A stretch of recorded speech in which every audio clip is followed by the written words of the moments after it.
ਅੱਜ 29 ਮਾਰਚ 1848 ਨੂੰ ਅੰਗਰੇਜ਼ ਨੇ ਪੰਜਾਬ 'ਤੇ ਕਬਜ਼ਾ ਕੀਤਾ। ਇਸ ਤੋਂ ਪਹਿਲਾਂ ਵੀ ਅੰਗਰੇਜ਼ ਪੰਜਾਬ 'ਤੇ ਕਬਜ਼ਾ ਕਰਨ ਦੀ ਕੋਸ਼ਿਸ਼ ਕਰਦੇ ਰਹੇ, ਪਰ ਮਹਾਰਾਜਾ ਰਣਜੀਤ ਸਿੰਘ ਦੀ ਅਗਵਾਈ ਵਿੱਚ ਪੰਜਾਬੀਆਂ ਉਹਨਾਂ ਦੀ ਇਹ ਕੋਸ਼ਿਸ਼ ਕਦੀ ਪੂਰੀ ਨਾ ਹੋਣ ਦਿੱਤੀ। ਮਹਾਰਾਜਾ ਦੇ ਮਰਨ ਮਗਰੋਂ ਅੰਗਰੇਜ਼ਾਂ ਨੇ ਇਹ ਕੋਸ਼ਿਸ਼ ਇੱਕ ਵਾਰੀ ਫੇਰ ਕੀਤੀ ਅਤੇ ਅੱਜ ਦੇ ਦਿਨ ਪੰਜਾਬ ਉੱਤੇ ਕਬਜ਼ਾ ਕਰ ਲਿਆ। ਉਹਨਾਂ ਨੇ ਇਸ ਕਬਜ਼ੇ ਤੋਂ ਬਾਅਦ ਫੌਰੀ ਇੱਥੇ ਦੇ ਤਲੀਮੀ ਨਿਜ਼ਾਮ ਨੂੰ ਖ਼ਤਮ ਕੀਤਾ ਔਰ ਉਹਨੂੰ ਮੁੱਢੋਂ ਮਕਾਨ ਦੀ ਕੋਸ਼ਿਸ਼ ਹੋ ਲਈ। ਇੱਥੇ ਪੰਜਾਬੀ ਦੀਆਂ ਕਿਤਾਬਾਂ ਅਤੇ ਪੰਜਾਬ ਦਾ ਸਾਰਾ ਅਦਬ ਸਾੜਿਆ ਗਿਆ। ਲਾਇਬ੍ਰੇਰੀਆਂ ਦੀ ਇੱਕ ਵੱਡੀ ਗਿਣਤੀ ਨੂੰ ਸਾੜ ਕੇ ਸਵਾਹ ਕਰ ਦਿੱਤਾ ਗਿਆ। ਪੰਜਾਬ ਅੰਗਰੇਜ਼ਾਂ ਦੇ ਹੱਥ ਸਭ ਤੋਂ ਅਖੀਰ 'ਤੇ ਆਇਆ, ਸੋ ਉਹਨਾਂ ਨੇ ਇੱਥੇ ਦੇ ਲੋਕਾਂ ਨੂੰ ਗੁਲਾਮ ਬਣਾਉਣ ਵਿੱਚ ਹਰ ਹਰਬਾ ਵਰਤਿਆ, ਜਿਹਦੇ ਵਿੱਚ ਇੱਥੇ ਦੇ ਲੋਕਾਂ ਦੀ ਬੋਲੀ ਉਹਨਾਂ ਤੋਂ ਖੋਹ ਲੈਣਾ ਵੀ ਸ਼ਾਮਲ ਸੀ।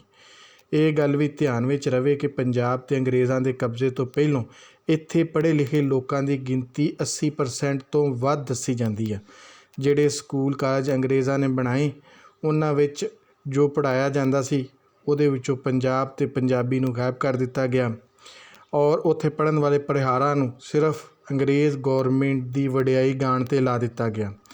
ਇੰਨਾ ਕੁਝ ਕਰਨ ਦੇ ਬਾਵਜੂਦ ਵੀ ਇੰਡੀਆ ਦੇ ਵਿੱਚ ਸਭ ਤੋਂ ਬਹੁਤੀ ਪੁਲਿਸ ਪੰਜਾਬ ਵਿੱਚ ਭਰਤੀ ਕੀਤੀ ਗਈ ਤਾਂ ਜੋ ਲੋਕਾਂ ਦੀਆਂ ਤਹਿਰੀਕਾਂ ਨੂੰ, ਲੋਕਾਂ ਦੀਆਂ ਸਿਆਸਤਾਂ ਨੂੰ ਡੱਕਿਆ ਜਾਏ।